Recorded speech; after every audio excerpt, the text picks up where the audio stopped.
Hey everyone, this is Jack from the Cardboard Herald, and today we are taking a look at the cuteness overload that is the family-oriented distillation of Everdell, My Little Everdell, a game that takes the worker placement classic and changes it to a helper placement because capitalism isn't that cute, and makes it suitable for ages 6 and up, or playing with non-gamers in your family that are intimidated by all those big box things you have sitting around, especially if you have the monstrous Everdell Complete Collection, which a lot of people are going to be like, whew, I don't know that I can contend with that game. And I have a lot of thoughts, but to start with, we should probably get to what is this game. My Little Everdell, as the name implies, is taking all of its mechanical inspiration from the original Everdell, and one of the greatest things about it is that it does a fantastic job of adapting these more complex ideas into the simpler form.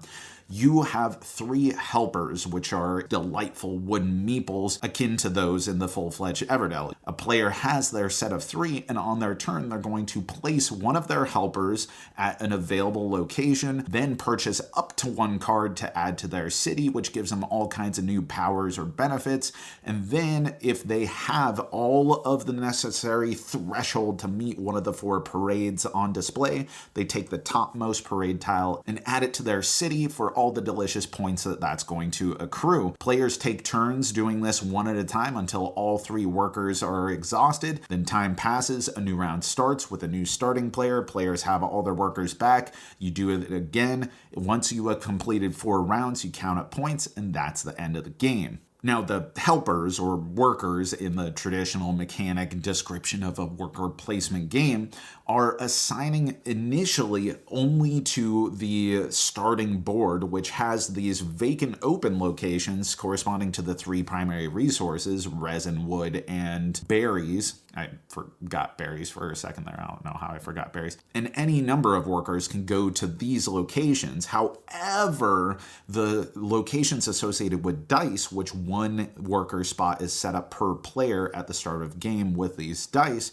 are exclusive. If you put a helper there, then no other player, unless some sort of gameplay shenanigans happen, is going to be able to go to that location until the start of the next round. When you go to one of them, you roll the dice and you get a random allocation of resources, but it's always more than you'd be getting at the single pickup locations that are available to everyone all the time. And you may be like, yo, that's only a couple worker placement locations. How are we going to get a real dynamic situation going in this game? And that's where a lot of the cards come in. Another vibe that you'll get directly from Everdell is that it has the same groupings of different cards that can go into your city, one of which is new worker placement locations that you can assign your helpers to. So when you're purchasing cards using your resources, not only do you get the points in the corner, not only do you get the benefits of it being a critter or construction, which is really just a delineation that comes into a bunch of different triggering effects throughout the game, but you get whatever its ability is. In some cases, that's new worker placement locations. They can be growth locations that trigger an effect when you purchase it and at the beginning of every future round. It could be a one-time effect that only happens when you purchase it. It could be an ongoing ability that triggers under certain circumstances, or it could be some sort of end-game bonus point scoring card that is usually going to be centered around other things that you can chase. All of these are dynamic and have different interesting levers that you can pull to lean into one strategy or another. And I'm not kidding you when I say that I've played a lot of kids' games with my son, who is 7 years old, and this game has some of the most strategies, some of the most depth that you can plumb as you're leaning into one thing or another. If you have all the growth cards and then you have worker placement locations that activate more growth cards, or you have cards that are going to score fat end game points, and you have specifically cultivated everything to lean into those, it works beautifully, which is extremely welcome for a game that is totally accessible by kids. To that end, the game comes with a set of cards that you can give one or both to a younger player to give them a leg up. My kid picked it up no problem whatsoever, and I also played it with non-gamers and my wife, who is a super gamer and plays a lot of games with us. My kid was able to stay in contention with us, and we were finding ourselves having to make important strategic decisions. Now, that said, this isn't as strategic of a game as baseline Everdell. You are going to be at the mercy of the card flops that happen. Sometimes you're going to cultivate your strategy to lean into one specific thing, and you might be stuck with things that either you can't afford because of the resources that you've been getting, or just don't work for the strategy that you've been going to. Similarly, the dice are always going to be what people go for first, except in very rare circumstances where they need to do something very specific to get an exact card on display and they don't want to risk getting some other great resource allotment out of the dice. And that sort of dominant action wouldn't really be that great in a full-fledged meaty strategic game.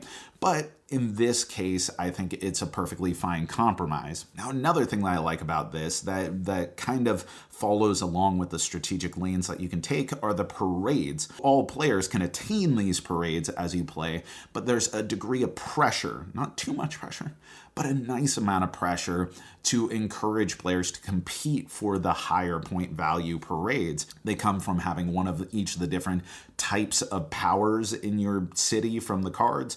They come from having 3 of the same type of power, or having 5 critters, or having 5 constructions, which can happen by happenstance, but in my experience in playing this game, usually you have to push yourself in specific directions, and that will govern some of the optimization that you take on your turn. Yes, I could get this thing that's better for my strategy, but I could swoop in and grab this top parade right now, which is nice to have those sort of tactical decisions. The fit and finish is really nice. It has the wonderful Everdell aesthetic with all this great new Andrew Bosley artwork that is even cuter than you could imagine. Like it reaches new heights of adorability. I don't know if adorability is a word, but it should be to describe my little Everdell and the Andrew Bosley artwork within.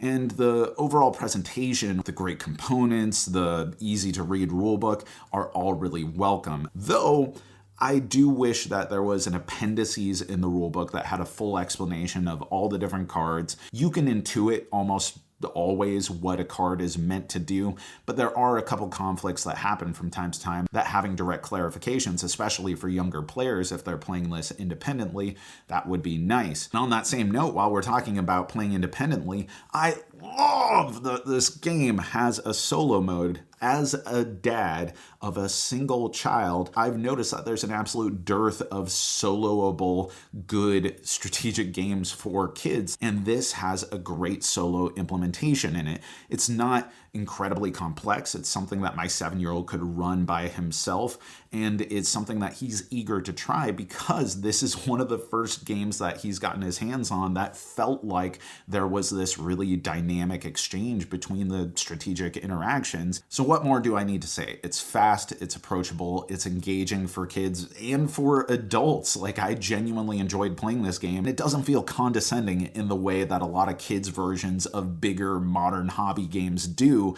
feeling like it is true in spirit and form and strategic intent to the original. So it's an absolute hit in our home, and I'm guessing that if you're watching this video, a premiere video happening on the day in which this game is even announced, then it's probably going to be a hit in your household too.